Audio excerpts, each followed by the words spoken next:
You can make a difference. By becoming a supporter of our channel, you not only help us thrive, but also become an active part of our community. The link to join us is in the description.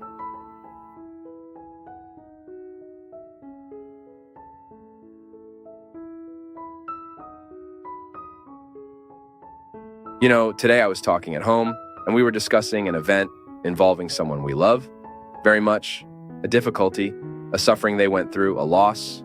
And I was just talking about how important it is, how much of a difference it makes in our lives even when we're suffering, even when we are hurt by events, don't allow the victim mentality to take root within us. Because the victim mentality, the one that conditions us, to think, oh, poor me, I didn't deserve what happened to me. That spirit, it's very diabolical within us because it breaks our capacity for recovery. Every time I think life has been unfair to me, every time I think life owes me something, I naturally paralyze my strengths and anything that could lead me forward. And sometimes we are very cruel to ourselves like that.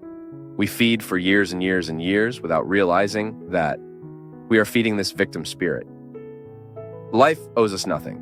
No. Life is always beautiful if we perceive it as such. If we're willing to cast our eyes on what still remains. Okay, we lost. And what can we do to recover even a little more than what we lost?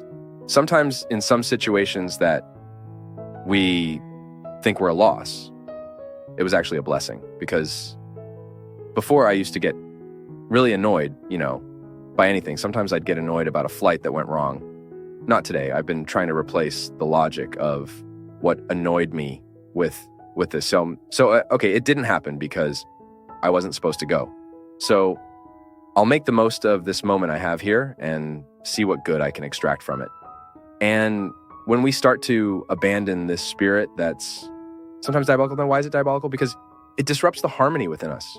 So many times I have diabolical feelings. If I look at my life and see myself as a poor victim, poor me, this self-pity, that's diabolical. It's a diabolical feeling.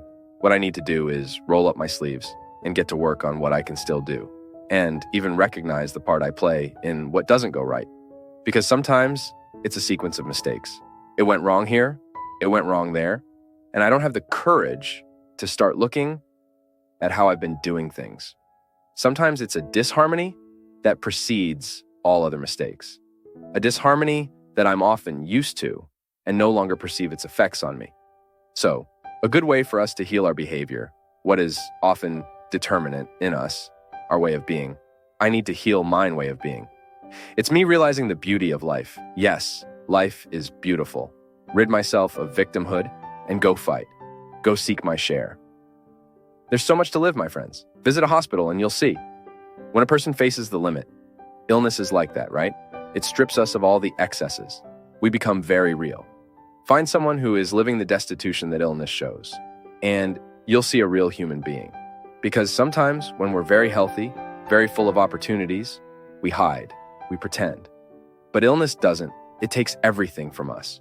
It takes everything that could seem like a hiding place for us, everything that could function as a hiding place. In fact, I keep identifying how, when a person experiences maturation, how they discard these hiding places throughout life. And it's so good to live with these people who no longer need hiding places. Maturity does that to us. We discard the hiding places that were once so fundamental for us to be who we wanted to be. And then the passage of time makes it so that those who are truly interested in us stay by our side, not just in our shells. Because success is a shell. Sometimes people approach you because they know you're someone who succeeded in your field. So it's good to be seen with you. It's good to take a photo with you. It's good to show others that they're close to you, that they're your friend. But in reality, they're not interested in who you are. They're interested in the shell you have, which helps them have another shell, which might be interesting. Today, we live in this time where we demonstrate ourselves so much, show ourselves so much. This can become a neurosis because you end up seeking people not to truly meet them, but to feed your need to document and have material to post later. So when we meet and don't feel the need to publicize what we've experienced, it's because we truly appreciate what we've experienced. I'm not saying publishing is a problem. I'm saying that Often, in the excess of publication, we're hiding our need to instrumentalize the other, to just enjoy the shell that is the other. Success is an example. But money, too. How many people approach others because of what they can materially offer them? Which is also nonsense, because it could be the most comfortable situation in the world. Personally, I can't stand it if my soul isn't feeling good. Oh, that boat is wonderful. We're going to spend a week there. God forbid a wonderful boat with people we don't identify with. What might seem like paradise to me is hell. Oh, but we're going on a beautiful trip. All expenses paid. And what do I pay to be there emotionally? And there are people who subject themselves to this. They spent the weekend just read here to show off, just to maintain their own shell and that of others. And then the emptiness of the heart naturally happens. We become hollow inside because life is so outward, and so little inward, that we end up losing our own inner joy. So overcoming all this so that life is worth it requires daily reflection, requires a daily exercise of identifying where are we really exercising ourselves. I'm talking about myself too, of course, but I'm sure you, in different instances, experience the same conflict I do. You also notice the social hollowness, the anthropological hollowness all around you, or even within you, because that has been a characteristic of our times. We are increasingly empty. We are disinclined towards content. We are very fond of brief speeches. And with that, we are causing a terrible human loss. We're empty, we're foolish, we're superficial, we're trivial. And this triviality, this superficiality, has caused a terrible social loss. And that's why we need to keep emphasizing this. If we don't change the way we educate our children, instilling values in them from an early age, we shouldn't expect change. If I skip the toll booth to avoid paying, and if I'm enjoying it like everyone else who pays, I have no right to open my mouth to talk about corruption in Brasilia. If I'm not honest in my working relationship with my employee, if I deprive him of his rights, if I'm not fair to those who work with me in compensation, I have no right to speak. Of the thieves who loot stores, who feel entitled to break everything. So it's a chain. I don't want to be left out of this reflection. You know why? Because the hollow world is also in me. God forbid I keep making moralistic speeches, putting myself outside of history. No. I also have to manage the dangers of frivolity daily. Or do you think I'm immune? I'm not. I reflect all the time on how I choose to be who I am, to be who I can be, And if we don't rid ourselves of the complacency that makes us crazy, foolish, superficial, and unable to transform realities, we lose the joy of life. Because what's good, what makes us feel alive, is precisely when we realize that we contribute to a process. And over time, we start giving up wanting to change the world, When we're younger, we have all those dreams. That thing, I'm going to be a revolutionary. Until the day you discover that you can't change much. Okay, but then where can I? And you start acting in the space that suits you. For example, by pulling people out of this victim mentality, I can't maintain the victims. That poor person, eternally pitiful, who doesn't even want to work, who we have to carry on our backs forever. I'm not obligated. Oh, but Father, what about charity? Charity, my daughter, is opening the eyes of the other so that they go get their share. Sometimes charity is putting the other in their place. Enough. I'm not your automatic debit. How many of us within our homes represent this? We stopped being people a long time ago. The other only sees us as an automatic debit. There's nothing crueler than that. You even lose the pleasure of helping because the other only sees you as an ATM where they go, enter a PIN, and take what they want from you. Sometimes we maintain these relationships because we lack the courage to break the victimhood that is within us, that is in the other. I learned a lot of this from life. Sometimes the victim is maintained by me, who insist on helping, and don't realize that sometimes the best way to help is to wake them up, say no once in a while, so that they start living again. This life is too beautiful to be wasted with dishonesty, or for me to be forever a poor victim, always justified by the difficult past I had. There are so many stories inside me that would give me the right to say, wow, come on, Father Fabio, poor thing, what a difficult life. No, I don't want that, no. What I want is to recruit daily what life can offer me, even if it's just a little thread. I'll hold on to it. Life I want to conquer through hard work, because I already have God's grace. Oh, but if I don't do the hard work, grace doesn't act. Grace doesn't even produce effects on me if I don't put in the hard work. That's how it works. Want an easy life? Sit on a coconut pudding.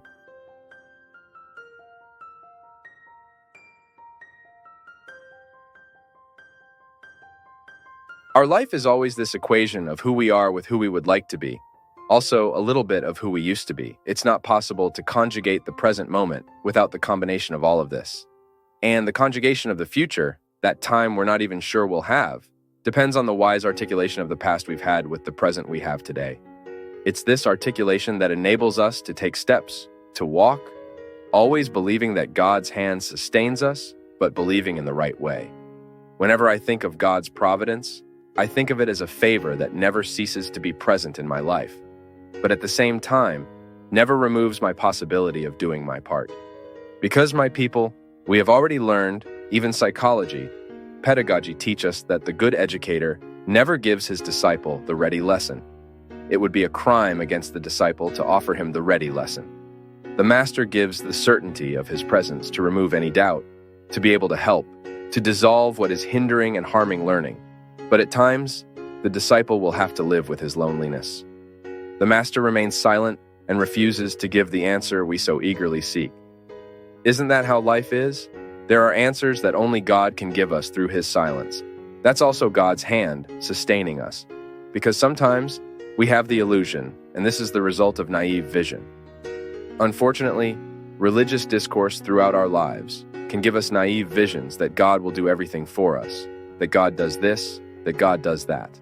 We have the right to believe in divine protection, but we are not relieved of the obligation to do our part, because it's a matter of wisdom, of maturity. The Father does this with the Son, the Mother does this with the Son. Love cannot make us think. The love that we know God has for us cannot make us think that He will do everything. I really like this expression. We only have the right to expect the impossible after we have done everything that was possible for us. So, yes, God protects us, but He also asks me to do my part in this protection. I pray to God for my life. I ask Him to give me health, but I need to do my part for that health to be a reality in my life, right? The care I have for myself is an expression of this part of mine, of the miracle I need to perform daily. So, sometimes I identify God's hand being present in my story, but not holding me as I think He does. Yes. Some forsakenness is too important in our human process. It would be very interesting if we learned this from the cradle, but unfortunately not, so it's never too late for us to learn. The unprotected feeling we sometimes feel in life is also God's hand, because those who love sometimes unprotect, so that you are exposed to what you need to live and experience alone. His presence always watching us, always guiding us, because that's very interesting. The more we grow, the more we mature in our experience with God, the greater our capacity to hear and understand His voice in our story. So, God protects me like this, even when He is distant. You know, it's not that He stays distant, it's that we feel that way because of life's situations. The context makes it difficult to perceive that intense presence in our lives. So, that moment of dismay, oh my God, it seems like I'm abandoned by the Lord. No, I'm not. This dismay is part of His protection in our life. Because those who love know very well that love also needs to go through the harsh experience of unprotectedness, because excess love unprotects. Isn't that how it works? When a person is excessively protected, in the end, in contrast to all of this, there is unprotectedness because that person cannot mature. So, they'll be forever naive, forever believing they are in a fairy tale, and life is not a fairy tale. So believing in God's protection doesn't give us the right to think that God will do everything for us, that He will walk for us. No. He will always be strengthening us ahead of these battles we are going to face, but we will be responsible for doing our part. It was like that with Moses. This song quotes Moses, right? It was this hand that helped Moses divide the sea in two. In this passage, there is a great richness that is in Exodus, when Moses is terrified because he took the people out of Egypt and went towards this promised land, promised. You see, it's also a bit protected. The promised land would be reached as a promise that God made to Moses as long as he encouraged himself to take that people out of slavery and cross the difficulties of the desert. You see, anyone who has had the opportunity to go to Israel knows very well what the desert is. You enter that desert to reach a place we don't know where it is, which is only in the heart of a man. As a promise, it's a great difficulty. And the people believed, followed Moses, began to experience the restrictions of the desert, hunger, began to miss the onions because in Egypt they ate onions. In the time of slavery, onions were the main food. That's why sometimes we use the expression, "Don't keep crying over the onions of Egypt," isn't it? You must have heard that expression when someone advises you to stop lamenting the past. What is lamenting the onions of Egypt? It's saying, "Oh, I was a slave, but I had this food, I had onions to eat, and now I'm free, but I have nothing." Hold on. Give the desert time. Let the desert tell you what it needs to say. Even hunger, restriction, is very important in the human process. We identify all the time that people are spoiled because they lacked nothing. It's terrible when you have a child who has been pampered since childhood, lacked absolutely nothing, and suddenly, in the open field of life, suddenly that person needs to face life's desert, and they don't have enough ammunition to handle it. What do? How do we face the desert? At that moment, when Moses took the people out of slavery and encouraged himself to lead this people through the desert towards the promised land, he also felt fear. He also didn't know what it would be like. That's why, throughout the manifestations of God in that moment of Moses' life, he communicates with God. They are epiphanies, which are these glorious manifestations of God there through simple reality. It's the burning bush, it's the stone that gushes water. Anyway, God talks to Moses, gives him signs that he is on the right path, but doesn't shield him from the unprotectedness that the desert causes him. So unprotected in that desert, materially speaking, he can establish a trust in God that no other comfort had given. You see how interesting it is? How the unprotectedness, the apparent unprotectedness, has a whole reserved care. And behind the scenes there, just like you, who are a father, a mother, create a restriction for your child so that they can mature, isn't it? Sometimes you take something away from your child so that they really feel the lack, so that later they can appreciate it. I repeat, many people go wrong in life because they lacked nothing. Then you notice that when there is too much lack, it can also cause an imbalance, a lack of trust in life, in people. Anyway, it's balance that works. When you start educating by providing protection and apparent unprotectedness, where that person will have to face the situation alone, even if you're watching from afar. I faced extremely difficult situations in my life, where it wasn't enough for the other to say, "I'm here." Why? Because they were mine. Even help. Looking to the side, knowing that you have a friend with you, that there is a mother, a father, a brother. But in many moments of our lives, this ordeal is to be lived in solitude. It's when I need to experience this feeling of being unprotected. Just like Moses experienced stepping on the discomforts of the desert. By facing those discomforts, he understood what the human condition is. So I also make this experience. You do. I don't want to spend my life in blissful clouds. I really don't. And that's why, since I was very young, when life was difficult for me, I found something in that discomfort that made me think higher, that made me think beyond. Moses, experiencing the discomfort of the desert, needed to convince those who were with him that that discomfort would be worth it. Oh, but some wanted to go back to slavery. Look how human weakness is very present in our lives at times of discomfort. How many people, let me give you a simple example so you understand. There are people who need to break up with relationships that are terrible, disastrous. That person only brings harm to you, you know that. But you have a bond with them, you have an emotional need, you can't break up with that relationship. So, suddenly you encourage yourself, everything becomes clear to you. This person doesn't do me good. I can't marry this person because if in the time of dating, it's already like this, imagine in my marriage, later in my married life, it will become an even worse hell than it already is. Then you encourage yourself. You're motivated by people around you to break up. Then it's terrible on the day you break up. The suffering is cruel inside you. It seems like you'll never recover. that you only think about that person. Why? Because despite them causing you so much harm, you have a sick little bond with them of emotional dependency.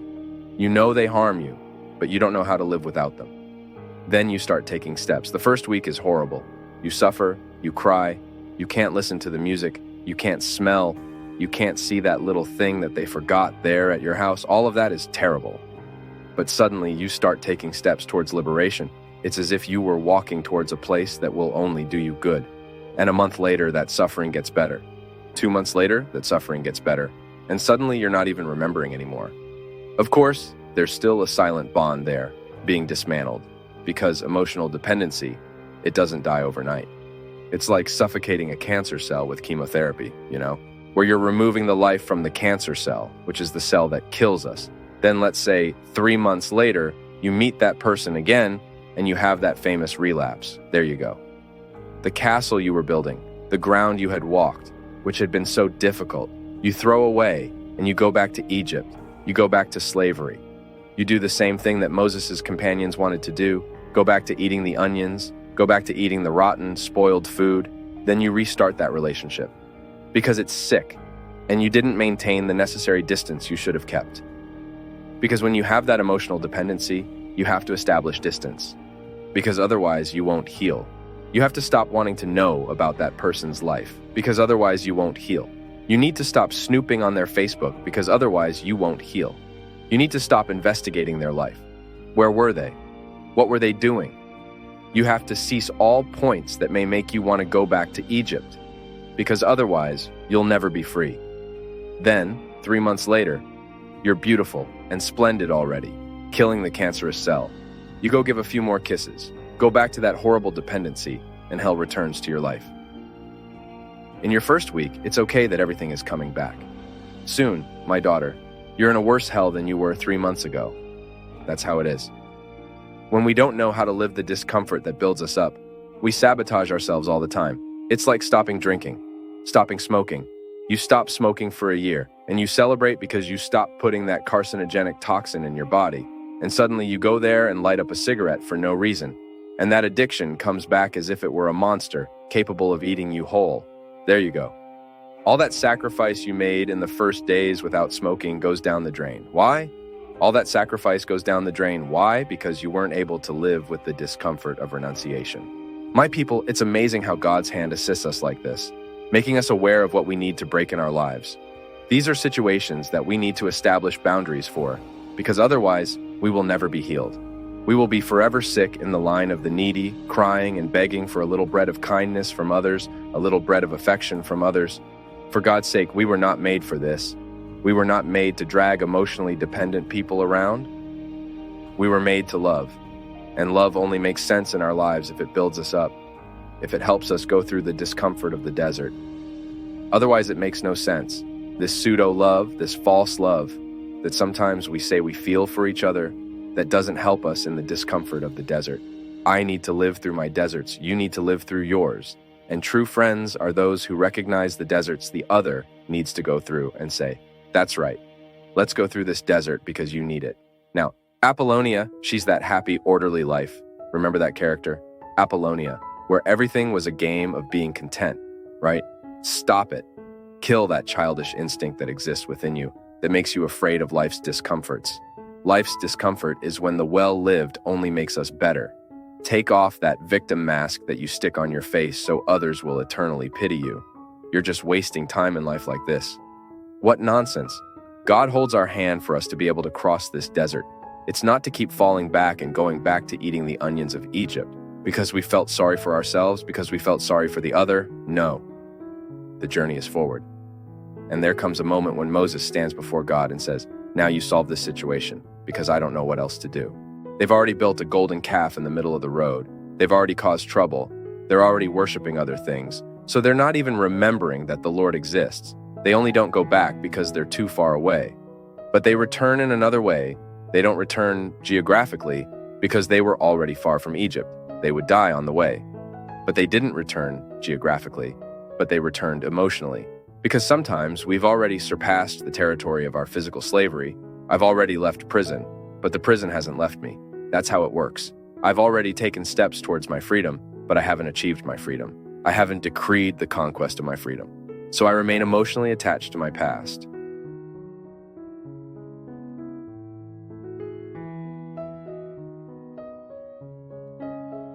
I don't receive things on a silver platter, as is commonly said when things come easily.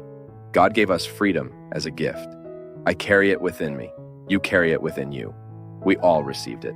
Now, being free is another matter. It's like having a plant that needs to grow through the care we give it. When you water it, when you fertilize it, so that all the potential in the seed develops, and that seed can become the tree that potentially exists within it. The same thing is true of freedom. Being able to say, I am free today, means acknowledging that you are in the process of liberating your own freedom. Because only those who possess themselves can offer themselves. Only those who are truly free can experience this. This freedom might be what fascinates me most in life, because sometimes I find myself a prisoner of such childish feelings, like jealousy and comparison. Increasingly, life leads me to understand, from my experience and the experience of those around me, that the true experience of God places us in a context of maturity that frees us from all the burdens and ties that childishness imposes on us. Sometimes we don't understand that the lower realities of our lives, the passions of the soul, need to be mastered from top to bottom, not bottom to top. So it's really an exercise, a spiritual exercise, to raise the drawbridge of the inner castle and say, okay, let's meet these folks who inhabit me. Often, our love, instead of protecting, it unprotects because it infantilizes. It's often marked by a lack of reality in love. It's like a person in love who can't see reality. A passionate mind, a mind very involved with another person who has just arrived, is a danger. It's dangerous to make wrong decisions. Passion blinds. I always like this distinction. Passion is the antechamber of love. We can only say we love after extinguishing all the incendiary fires of passion, because they are dangerous. And you have the right not to like someone, Fabio. We have the right not to like someone. Liking is one thing, loving is another. I can sympathize deeply with you. We have a delightful connection.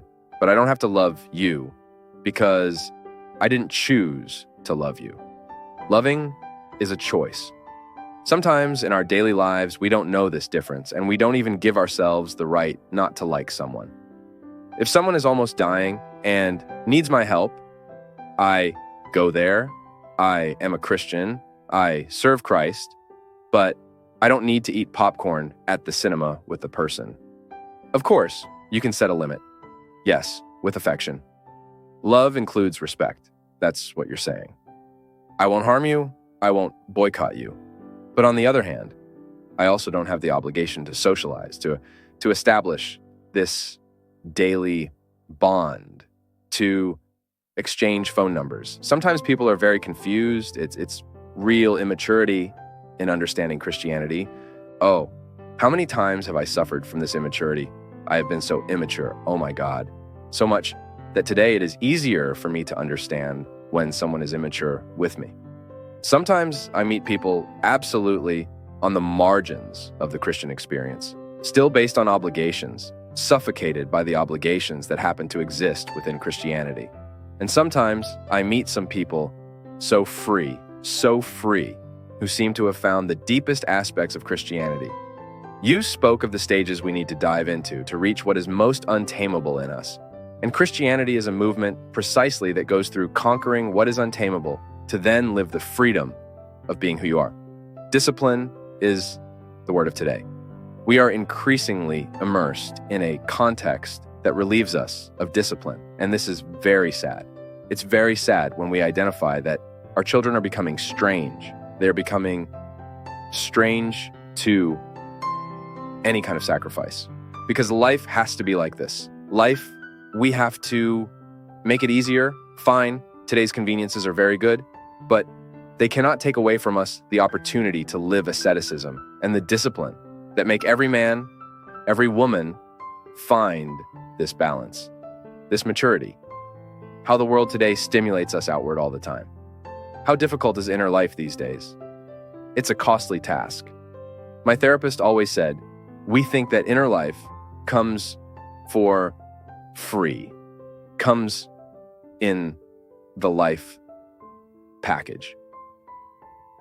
I was born, so I already have everything internally installed. It's as if I had several programs to run, but I need to understand how they work. And really stopping talking or being away from people is still not being alone. It's still not being silent inside. Sometimes we think we don't have control over our thoughts. Yes, we do have control over our thoughts. Thoughts need to be educated at a high level. We need to elevate the level of thought with good content. Oh, my head is full of nonsense. For intellectual life, you need to educate thought through concentration. Spiritual life is no different, right? Sometimes we pray asking God, take this out of my head. And then our Lord sometimes provides us with a good movie, a good book, good music to educate and channel our thoughts, and we end up fighting in an inner ignorance about how to deal with it.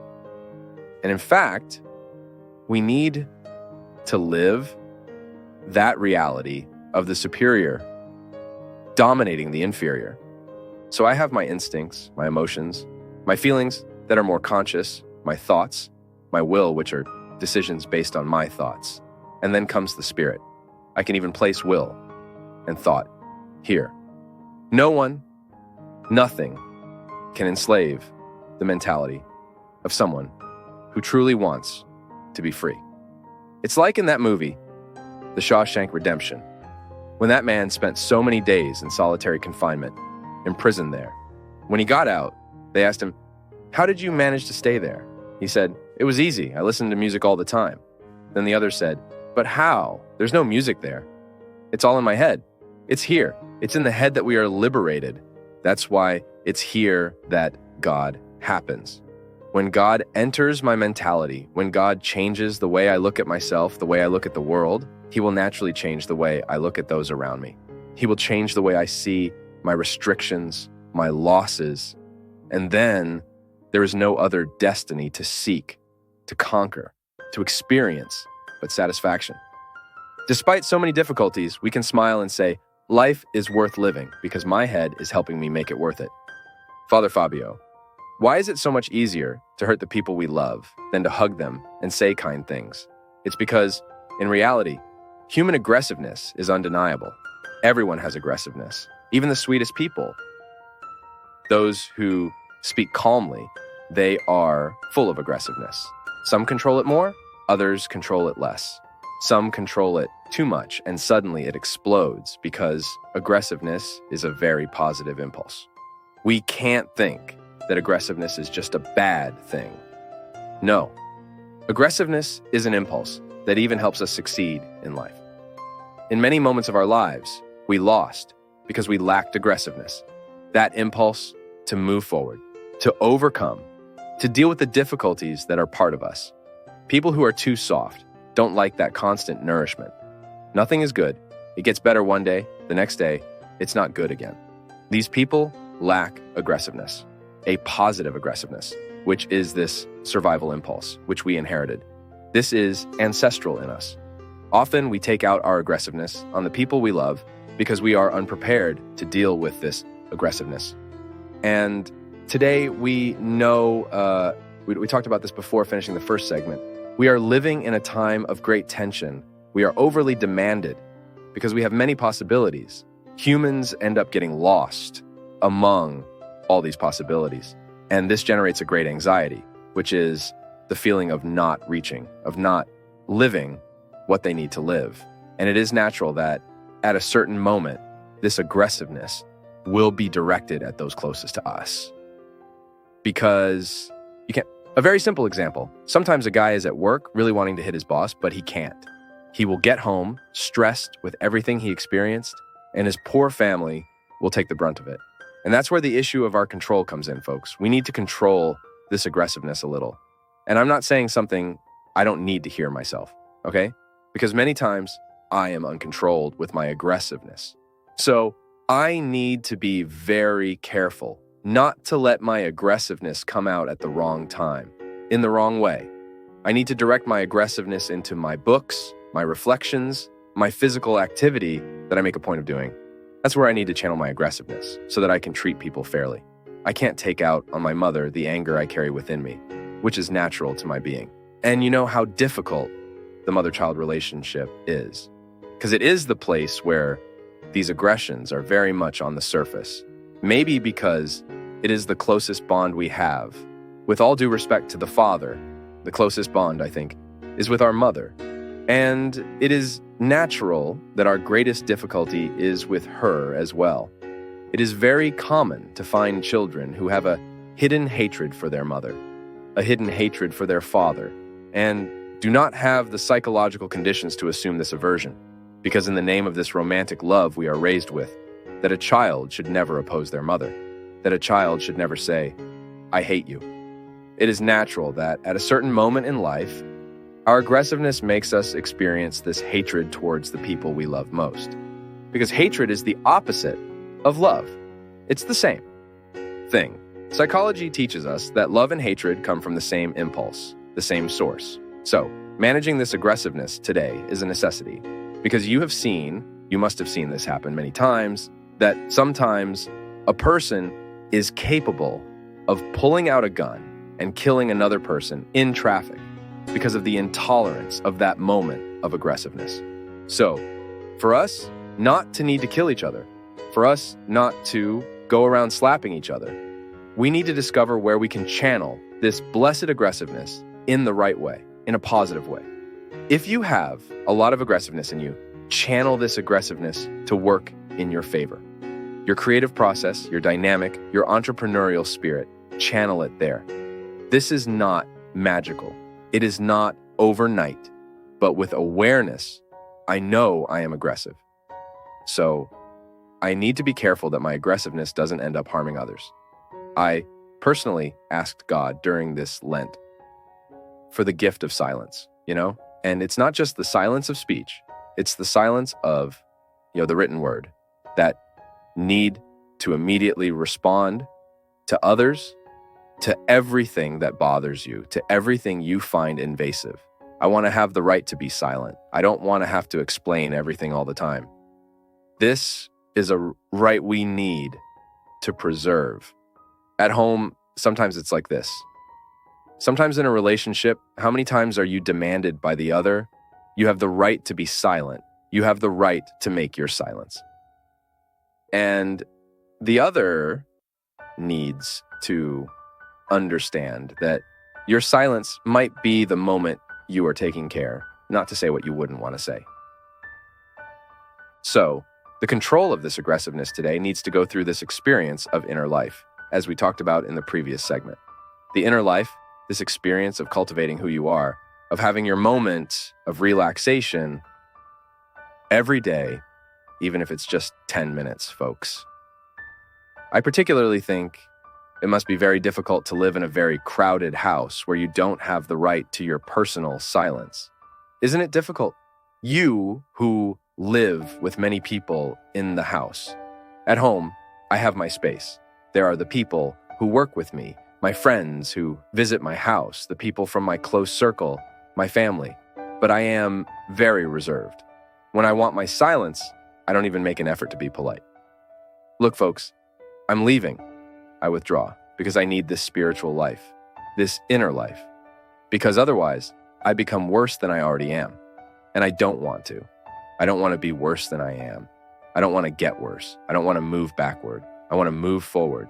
So I want to discover everything in my behavior, in my choices, that will favor my progress. You need to do the same thing. It's your right. But here, at home, it's difficult. Create your space. Create your routine. Discover in your daily life a way to cultivate this inner life. Some people read the Gospel of the Day.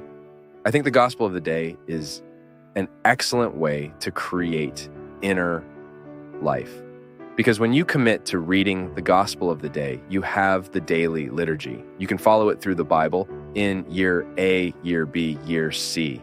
You read the Gospel of the Day, you stay in communion with Jesus' word, and at the same time, create your 10-15 minutes. You read the Gospel and make your reflection, your moment of silence, which will help a lot in controlling this aggressiveness. Then there are other things that help as well. Physical activity, as we have already mentioned. the prayer group, the sharing group, reading. My God, how a book calms us down, folks. Books are fantastic. Blessed is the person who learned from childhood the pleasure of reading. They will be much more peaceful in old age than those who don't like to read, because it occupies the time, right? When you are getting old, what will you do? In old age, we will have much more time, because you will stop working, you will be retired. I can't wait. You won't be in the rush anymore. So you will have all the time in the world to cultivate yourself. What a wonder, having extra time for this inner life to shape your routine in a way that favors channeling all these positive impulses, like aggressiveness, which, if placed wrongly, becomes a tool of destruction.